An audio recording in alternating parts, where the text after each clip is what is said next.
How to delete drafts in CapCut. If your project list is getting cluttered, this is a great way to stay organized. Let's jump right in. Start by launching the CapCut desktop app. You will be taken to the home screen where all your drafts are listed. As you can see, all my projects has been listed right here.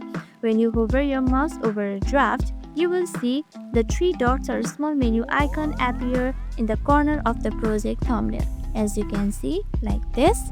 Now click on it and from the drop down options, choose delete. CapCut will ask you to confirm.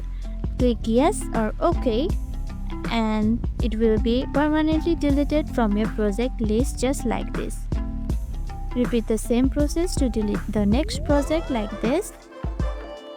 You can also delete it all by simply selecting it like this. Once you select it, click on this delete and it will be deleted and move to drafts. And that's how you delete drafts in CapCut, quick and easy. If this helped you out, make sure to like the video, subscribe and hit the notification bell for more videos like this. Thank you for watching.